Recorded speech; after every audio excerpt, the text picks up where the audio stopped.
Hello दोस्तों, प्रतिमा GS academy पे आप सभी का स्वागत है।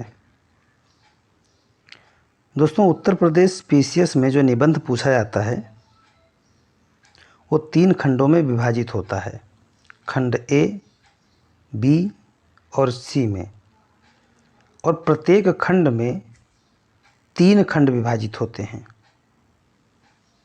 यानी कह सकते हैं कि प्रत्येक खंड में 3 निबंध आता है जिनमें से एक लिखना होता है। तो खंड का में समाहित है साहित्य और संस्कृति, सामाजिक क्षेत्र, राजनीतिक क्षेत्र।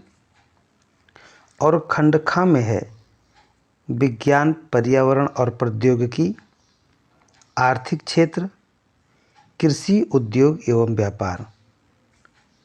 खंड ग में है राष्ट्रीय और अंतर्राष्ट्रीय घटनाक्रम, प्राकृतिक आपदाएं, भूस्खलन, भूकंप, बाढ़, सूखा आदि, और राष्ट्रीय विकास योजनाएं एवं परियोजनाएं।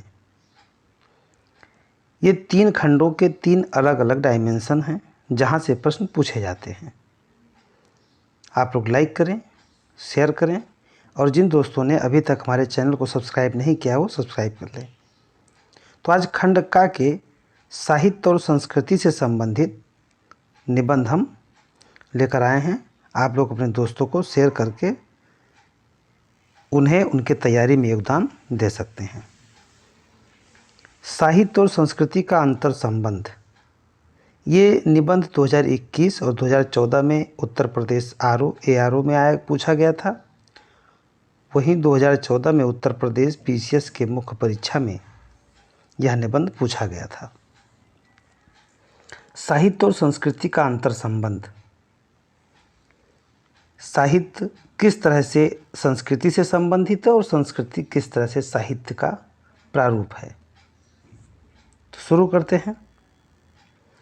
मनुष्य एक सामाजिक प्राणी है, इसलिए एकाकीपन के बजाय सामूहिकता इसकी स्वाभाविक प्रवृत्ति है।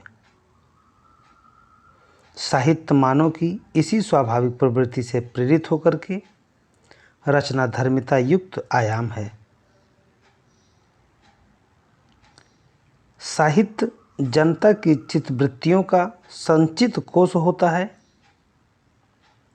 ऐसे में वह समाज के विविध मूल्यों, मानकों, मान्यताओं व कथानकों को अपने रचनाक्रम का विषय बनाता है। साथियों, आप ये ध्यान रखना है कि कहाँ पे पूर्ण विराम लगाना है, कहाँ पे अल्प विराम लगाना है, कहाँ पे कॉमा लगाना है और कहाँ पर अर्ध विराम का आधार देना है। इसे ध्यान में जरूर रखना पड़ेगा। अनुच्छेद बदल करके, संस्कृति प्रायः इन्हीं सामाजिक मूल्यों व आदर्शों का सम्यक रचना है। ऐसे में साहित्य और संस्कृति समाज के विभिन्न पहलुओं से संबंधित होकर एक दूसरे से संबद्ध हो जाते हैं। संस्कृति मानव जीवन व समाज के मूल्यों की सम्यक रचना है। यह समाज में व्याप्त गुणों व आदर्शों का समग्र रूप है। यह समाज के सोचने, विचारने, खाने पीने, कार्य करने, बोलने, नृत्य, गायन, कला आदि के रूप में प्रकट होती है। यानी कि जो संस्कृति हमारी है, या किसी भी अन्य देश का हो, वैदेशिक संस्कृतियाँ हों या आसपास की संस्कृति हो, तो हर किसी की संस्कृति अलग अलग होती है, जिसे प्रकट करने का कार्य साहित्य के माध्यम से किया जाता है। यानी कि साहित्य एक छोटा कॉन्सेप्ट कह सकते हैं जो संस्कृति का भाग के रूप में शामिल होता है।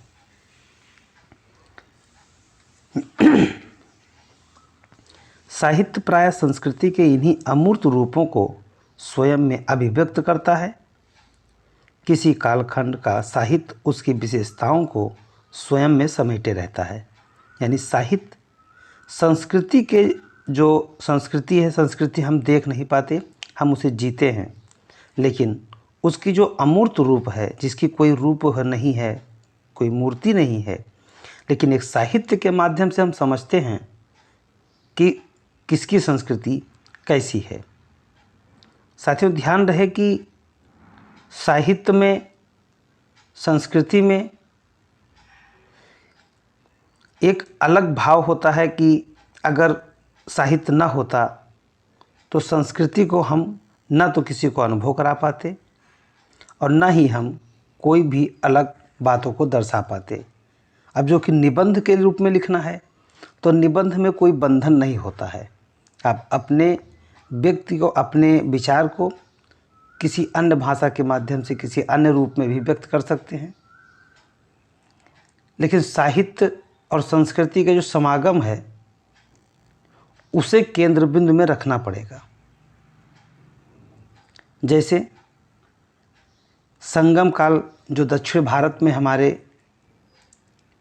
संगम काल हुआ था, उस समय जो साहित्य का आधार था, जैसे मणिमेखले, जीवक चिंतामणि तथा कुरल इत्यादि दक्षिण भारत के प्राचीन संस्कृति की विशेषताओं को स्पष्ट करते हैं। हम संस्कृति यानी कल्चर के बारे में बात तो करते हैं, हम उसे जीते भी हैं। एक बार निबंध आया था कि what is the difference between culture and civilization, यानी सभ्यता और संस्कृति में अंतर क्या होता है। ये इतिहास का, कल्चर का भाग होता है। परंतु जब साहित्य को ही आधार दे दिया जाए तो साहित्य के माध्यम से तो हम हर एक चीज़ को समझते हैं, चाहे वो सभ्यता हो, संस्कृति हो।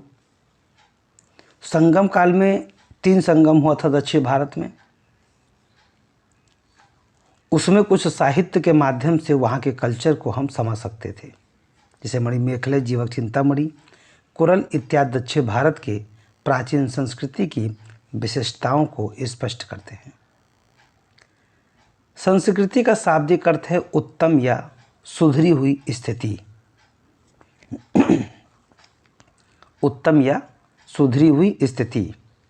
समाज के सद्विचार, मूल्य, मान्यताएं व आदर्श इसी संस्कृति के विविध पक्ष हैं। साहित्य का कार्य समाज को दिशा देना है या भटकी हुई मान्यता को सतपथ पर लाने हेतु रचित होता है। साहित्य सही मार्गदर्शन तभी प्रदान कर सकता है जब वह संस्कृति के मूल्यों को स्वयं में धारण करे। अगर कहीं का कल्चर कुछ है और साहित्य का प्रदर्शन कुछ है तो आप उस संस्कृति के बारे में नहीं जान पाएंगे। यानी साहित्य समाज का दर्पण होता है और समाज जिस संस्कृति को अपने ऊपर निर्धारित करता है, साहित्य उसी को व्यक्त करके हमारे सामने प्रस्तुत कर देता है। साहित्य संस्कृति का एक अंग है। साहित्य संस्कृति का एक अंग है। संस्कृति एक व्यापक अवधारणा है जिसमें कला, धर्म, नृत्य, गायन, स्थापत्य के साथ साहित्य भी सम्मिलित होता है। प्रत्येक देश में रचित साहित्य वहाँ की संस्कृति का वाहक होता है। यह संस्कृति के अव्यक्त मूल्यों को व्यक्त करता है। समाज के मूल्य, आदर्श व वैशिष्ट को साहित्य अपना विषय बनाता है। साहित्य विविध स्वरूपों यथा काव्य, नाटक, उपन्यास, कहानी इत्यादि के रूप में संस्कृति का पोषण करता है। प्रत्येक देश अपनी अलग संस्कृति रखता है। साहित्य उस देश की संस्कृति को जानने का अच्छा माध्यम है। अमेरिका, ब्रिटेन, फ्रांस या अन्य किसी देश के साहित्य के अध्ययन से हमें वहाँ की संस्कृति की जानकारी प्राप्त हो जाती है। प्लूटो, अरस्तु, वाल्टेयर, कांट, हेगल इनके साहित्य वहाँ के संस्कृति को स्पष्ट रूप से व्यक्त करते हैं। विभिन्न मान्यताएं, धर्म, दर्शन, भाषा की प्रकृति, लिपि इत्यादि की जानकारी साहित्य के माध्यम से हो पाती है। विभिन्न विषय वस्तु को समेटे हुए साहित्य किसी देश की संस्कृति को जानने का बेहतर माध्यम होता है। साहित्य और संस्कृति समाज के विविध मूल्यों से जुड़े हैं। विविध मूल्यों से जुड़े हैं। मानव इससे अलग नहीं रह सकता। साहित्य मानव की अभिव्यक्ति है तो संस्कृति उसमें अंतर्व्याप्त गुण है। मानव समाज में रहते हुए विविध सांस्कृतिक मूल्यों का वहन करता है। वह समाज के इन सांस्कृतिक मूल्यों से पृथक नहीं रह सकता है। मानव यदि संस्कृति व साहित्य के विविध पक्षों से विरत है तो वह पशुतुल्य है। और कहा भी गया है, साहित्य संगीत कला विहीन, साक्षात पशु पुच्छ विषाणहीन।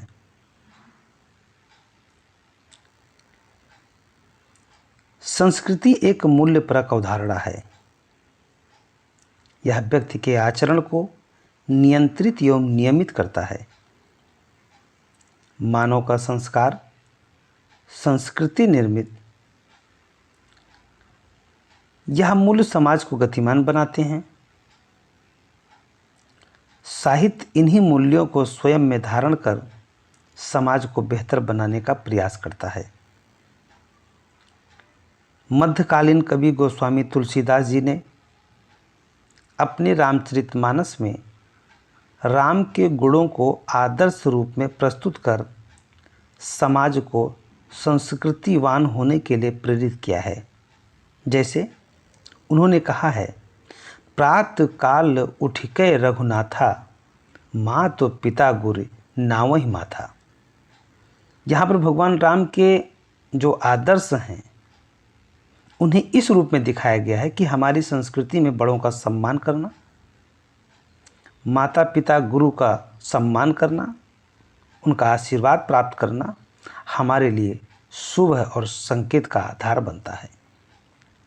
इसीलिए उन्होंने कहा है, प्रातःकाल उठिकै रघुनाथा, माँ तो पिता गुर नावहि माथा। संस्कृति एक नियत संस्कार है।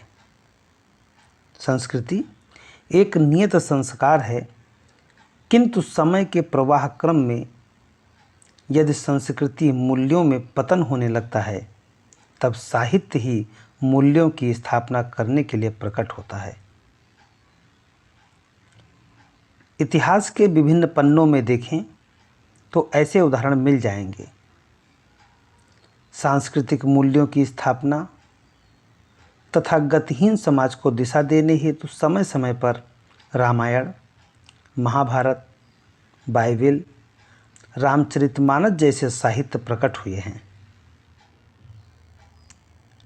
आधुनिक काल में प्रेमचंद, जयशंकर प्रसाद, मैथिली शरण गुप्त के साहित्य वास्तव में इन्हीं सांस्कृतिक मूल्यों की स्थापना करते दिखाई देते हैं।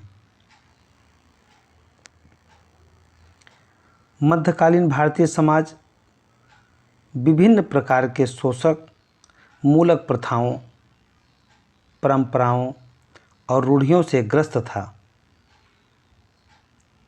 संस्कृति को बढ़ावा देने के नाम पर जातिगत भेदभाव, महिलाओं पर अत्याचार, छुआछूत जैसी गतिविधियों को बढ़ावा दिया जा रहा था।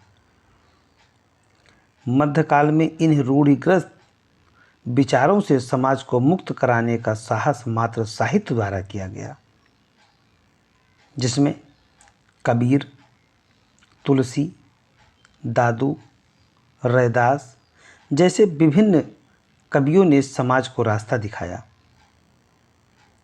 सभी रूढ़िगत बंधन जो समाज को गतिहीन एवं मतहीन बना रहे थे को त्याग कर एक समतामूलक तथा कल्याणकारी समाज के निर्माण के लिए साहित्य सदैव प्रयत्नशील रहा है। साहित्य ही सर्व कल्याण के मंगल कामना करता दिखाई देता है, जहाँ सभी प्रकार के दुख का अंत हो जाता है। दैहिक दैविक भौतिक तापा, राम राज नहीं कावहि व्यापा। दैहिक दैविक भौतिक तापा, राम राज नहीं कावहि व्यापा। यानी कि अगर किसी के मंगल कामना के रूप में देखा जाए तो साहित्य से बेहतर दूसरा कुछ हो ही नहीं सकता। निष्कर्षतः कहा जा सकता है कि साहित्य व संस्कृति का घनिष्ठ संबंध है। दोनों एक दूसरे से पृथक न होकर के पूरक हैं। संस्कृति समाज का प्रगतिशील कारक तत्व है। समाज के साथ संस्कृति में परिवर्तन होता रहता है और साहित्य इन्हीं परिवर्तन को लेखन द्वारा प्रस्तुत करता है। वास्तव में साहित्य अपने कल्याणकारी रूप में संस्कृति का उन्नयन तथा समाज का मार्गदर्शक होता है। धन्यवाद। जय हिंद, जय भारत।